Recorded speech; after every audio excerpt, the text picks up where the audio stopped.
नमस्कार, भारत की आवाज द इंडिया पोस्ट में आप सभी का स्वागत है। अश्वनी उपाध्याय जी जो लंबे समय से भारतीयता के लिए लड़ाई लड़ रहे हैं, आज उन्हें एक बहुत ही महत्वपूर्ण सफलता प्राप्त हुई है। जैसा कि हम सभी जानते हैं, आज हम किसी एक बीमारी का जब इलाज कराते हैं, तो उसका इलाज होते होते दूसरी बीमारी लग जाती है या तीसरी बीमारी लग जाती है।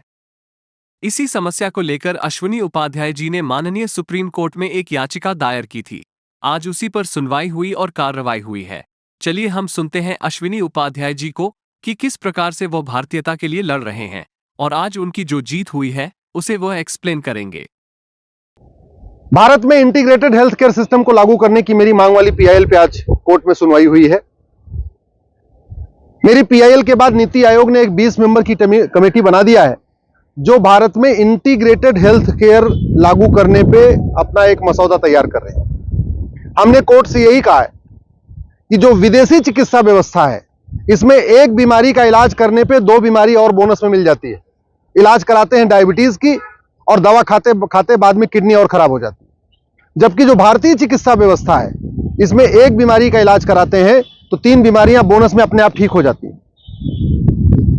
आज हजारों साल पहले जो महर्षि चरक ने चरक संहिता में लिखा, जो महर्षि पतंजलि ने योग सूत्र में लिखा, महर्षि सुश्रुत ने अपनी सुश्रुत संहिता में लिखा, महर्षि माधवकर ने अपनी माधवकर संहिता में जो लिखा, महर्षि वाग्भट ने जो अपनी किताब में लिखा, महर्षि भावप्रकाश ने अपनी जो किताब में लिखा, वो पढ़ाया बिल्कुल नहीं जाता है। उसको केवल आयुर्वेद के जो छात्र होते हैं उनको पढ़ाया जाता है।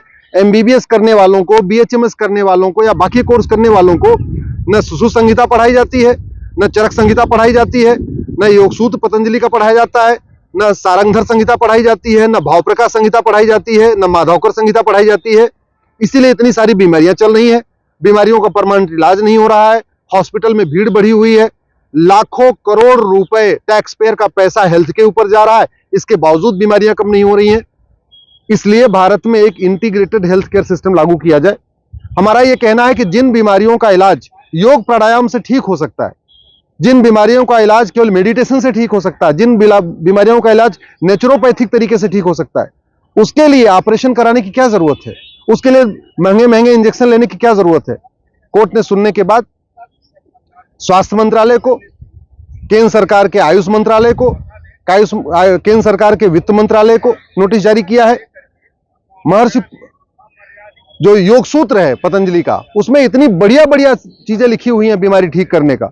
आंखों की रोशनी बढ़ सकती है, आंखों का चश्मा उतर सकता है, ऐसी वहां पे व्यवस्था है। हाइड्रोसील का बिना ऑपरेशन के इलाज हो सकता है। घुटना बदलने की जरूरत नहीं, बिना बदले ही घुटना ठीक हो सकता है। किडनी की डायलिसिस रेगुलर कराने की जरूरत नहीं है, वो इलाज है।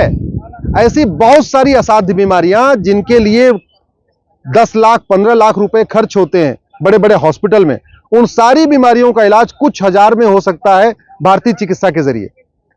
इसलिए मैंने कहा था, आज पतंजलि की तरफ से एक एप्लीकेशन आई है, जो पतंजलि रिसर्च सेंटर है हरिद्वार में, उन्होंने हमारी पीआईएल का समर्थन किया है और कोर्ट ने महर्षि जो पतंजलि रिसर्च सेंटर है उसको भी अब हमारी पार्टी में बाकायदा पिटिशनर बना दिया, को पिटिशनर बना दिया है। एलोपैथिक डॉक्टर की तरफ से एक पिटीशन आई है, वो हमारी पीआईएल का विरोध कर रहे हैं। आज कोर्ट ने उनकी याचिका को भी स्वीकार करके हमारे साथ जोड़ दिया है। तो अब हमारी याचिका के साथ एक पतंजलि रिसर्च सेंटर हरिद्वार की याचिका है, जो बाबा रामदेव जी ने फाइल कराया है, आचार्य बालकृष्ण जी ने फाइल कराया है, वो हमारी याचिका का समर्थन कर रहे हैं। लेकिन एक एलोपैथिक डॉक्टर का समूह है, वो हमारी याचिका का विरोध कर रहा है। वो कह रहा है कि नहीं, ये नहीं होना चाहिए। हमारा ये कहना, हमारा किसी से विरोध नहीं है, हमारा एलोपैथी से कोई विरोध नहीं है, हमारी जो फॉरेन चिकित्सा व्यवस्था उससे कोई विरोध नहीं है। लेकिन जिन बीमारियों का इलाज 100 रुपए में हो सकता है, उसके लिए 1000 रुपए क्यों खर्च करना? जिन बीमारियों का इलाज सिंपल कुछ पॉइंट दबाने से हो सकता है, जिन बीमारियों का इलाज कपालभाति अनुलोम विलोम से हो सकता है, जिन बीमारियों का इलाज कुछ घी लगाने से या घी का लेप करने से या कुछ तेल लगाने से हो सकता है, उन बीमारियों के लिए ऑपरेशन क्यों कराना? एलोपैथ में डायबिटीज केवल 2 तरीके का है, टाइप 1 टाइप 2, जबकि चरक संहिता में आयुर्वेद 20 तरीके का, डायबिटीज 20 तरीके की लिखी हुई है और सबका बकायदा उसमें इलाज भी लिखा हुआ है। तो ऐसी बीमारियां जिनका परमानेंट इलाज चरक संहिता में है, ऐसी बीमारियां जिनका परमानेंट इलाज माधवकर संहिता में है, जिन बीमारियों का परमानेंट इलाज महर्षि पतंजलि ने अपने योग सूत्र में लिखा है, जिन बीमारियों का परमानेंट इलाज महर्षि सुश्रुत ने अपनी सुश्रुत संहिता में लिखा है, या जिन बीमारियों का परमानेंट इलाज भाव प्रकाश संहिता में लिखा हुआ है, उन बीमारियों का इलाज उसी तरीके से करना चाहिए। अगर भारतीय चिकित्सा का प्रचार प्रसार भारत में नहीं होगा तो विदेशों में थोड़ी होगा। विदेश फॉरेनर्स को क्या पड़ी हुई कि भारतीय चिकित्सा का प्रचार प्रसार करें। हमारे पास जड़ी बूटियां हैं, हमारे पास उस तरीके की नेचुरल खान पान की चीजें हैं। अगर उनसे बीमारी ठीक हो सकती है तो फिर विदेशी चिकित्सा व्यवस्था क्यों। मेरे पिताजी का खुद का मैं अपना एग्जाम्पल बता रहा हूं। मेरे पिताजी के घुटने खराब हो गए थे, मैंने एम्स में दिखाया, बोले ट्रांसप्लांट करना पड़ेगा। मैंने राम मनोहर लोहिया में दिखाया, बोले ट्रांसप्लांट करना पड़ेगा। दिल्ली के एक बेस्ट प्राइवेट हॉस्पिटल को मैंने दिखाया, बोले ट्रांसप्लांट करना पड़ेगा। लेकिन आयुर्वेदिक तरीके से मैंने उनको पतंजलि में दिखाया और उनका घुटना ठीक हो गया। 10 दिन के अंदर बिल्कुल सही वो चलने लग गए।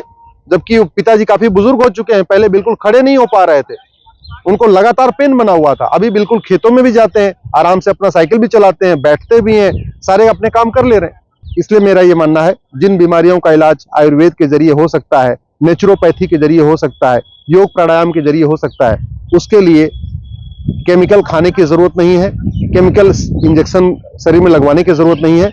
वो तभी हो सकता है जब केंद्र सरकार एक इंटीग्रेटेड हेल्थ केयर सिस्टम लागू करे और मेडिकल के कोर्स में फर्स्ट ईयर में भाव प्रकाश संहिता, माधवकर संहिता, सारंगधर संहिता, सुश्रुत संहिता और चरक संहिता को कंपल्सरी पढ़ाया जाए। ये तभी हो पाएगा।